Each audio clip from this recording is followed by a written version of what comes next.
औषध घेऊन आली? हा नाही राग, अगं आई, दुखत नाहीये तुला? त्या कमळीने आजवरचे एवढे चटके दिलेत ना, त्याच्यासमोर हे काहीच नाही.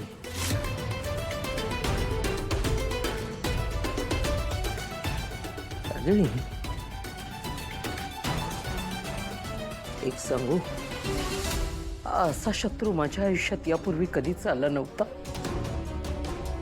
वा कमळी, वा, एवढीशी अल्लड मुलगी, ती मला भारी पडली. माझा बाप झाली ती.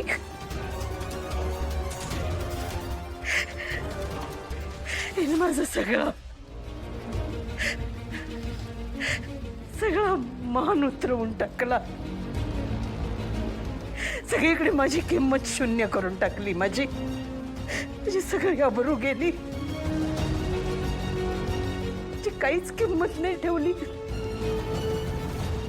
प्रत्येक वेळेस मी माझ्या नातीसाठी झटत राहिले, पण ही मात्र प्रत्येक वेळेस आडवी येत राहिली.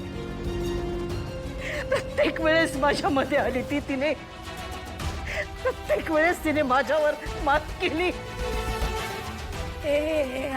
आई, तू रडतेस? अगं मी तुला कधीच रडताना नाही बघितलं काय. आई, आई, आता नाही, यापुढे नाही पाहणार तू मला रडताना. शेवटच. कमळे, ए कमळे, शिकायचंय ना तुला? शिकायचंय ना? शिक, शिक, खूप शिक. हा हॅलो, हा सरू काकी. अहो काय काळजी करू नका तुम्ही, सगळं व्यवस्थित झालं इथं. थांबा, बोला कमळी, बरं थांबा.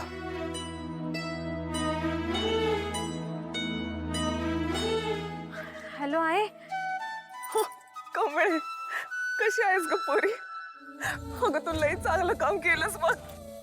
माझा विश्वास होता, मी म्हणलं होतं ना तुला, माझी कमळी कधीच चुकीचं काम करणार नाही म्हणून. म्हणल्या होय आहे, तू धीर दिलास म्हणून माझ्या हातनं घडलं बघे. आता तू बघ, काय बी झालं तरी माझं शिक्षण थांबणार नाही. होय ग कमळे, पण एक सांगू का ग, मला ना राहून राहून त्या आजींचा विचार मनात येतो ग. त्या अन्नपूर्णा आजींना लई वाईट वाटलं असेल ना ग. होय ग, तेवढी एकच गोष्ट मनाला टोचत राहते बघ, जे काय केलं ते चुकीचंच केलं. वर हे जरी चुकीचं वाटत असलं ना, तरी तुला आणि मला माहिती आहे का नाही, का तू जे केलंस ते त्यांचं जीव वाचावं म्हणून केलंस. आता यात तुझा काय स्वार्थ होता काय? नाही ना. हे बघ, आता मागचं शब्द विसरायचं, आता पुढचा विचार कर, अभ्यासाकडे लक्ष दे.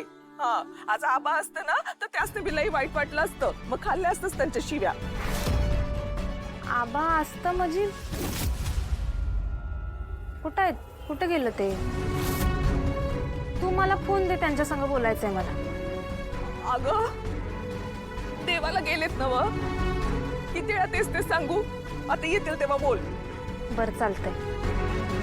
खरं आहे, आता बरं वाटायला लागलंय बघ, मनावरचं वज्ज जरा कमी झाल्यासारखं वाटायला.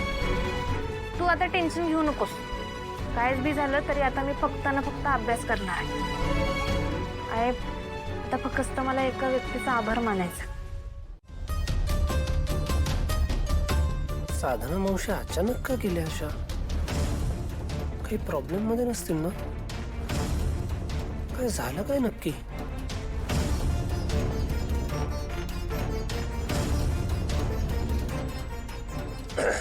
हॅलो साहेबा, अरे आपल्या साधना मावशींचं गाव कुठलं काही कळलं का रे? बरं ठीक आहे, बघ शोध आणि मला कळव. हा,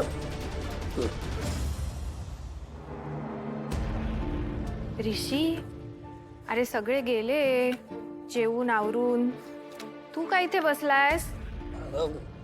काही नाही, साधना मावशी अचानक गायब झाल्या, कोणाला काही सांगून नाही गेल्या, काही कळतच नाही काय झालं. हो ना, मी पण आता तोच विचार करत होते. तसं राधाताई म्हणाल्या की त्या गावी गेल्या आहेत, पण आता त्यांचं गाव कोणतं काय आपल्याला काहीच माहिती नाही ना. एक्झॅक्टली. मी आता साहेबाला त्यासाठीच फोन केला की ऍटलीस्ट त्यांचं गाव कुठलंही कळलं ना तर काहीतरी कॉन्टॅक्ट करू शकू आपण. म्हणजे काय मेडिकल इमर्जन्सी आहे का पैशांची गरज आहे काय ते कळेल तरी आपल्याला मदत करता येईल त्यांना. बघू आता. ऋषी तुला खरं सांगू, मागे पण त्या अशा गायब झालेल्या तेव्हा त्यांचा ऍक्सिडेंट झाला होता. माझ्या डोक्यातनं तेच चक्र चालू आहे. म्हणजे त्या एवढ्या साध्या गोळ्या आहेत, त्यांना इकडचं काही माहिती नाहीये, काही वाईट तर झालं नसेल ना. वहिनी तू टेन्शन घेऊ नको. डोंट वरी, काही नसेल झालं त्यांना. I hope. बरं तू जा आता, जाऊन झोप लवकर. तुला उद्या कॉलेजला जायचं असेल ना, परत जॉईन होशील तू. नाही का? नाही, मी नाही होणार आहे जॉईन करत. अरे पण का? अरे कमळीला घेतलं ना परत कॉलेजमध्ये. ऋषी हे बघ, तुझे विद्यार्थी, त्यांना शिकवणं, या सगळ्याची तुला सवय आहे. तुला करमणार आहे का या सगळ्याशिवाय? माझं महत्वाचं नाही आहे आता बहिणी. असं मी बघीन. मला टेन्शन कमळीचं आहे.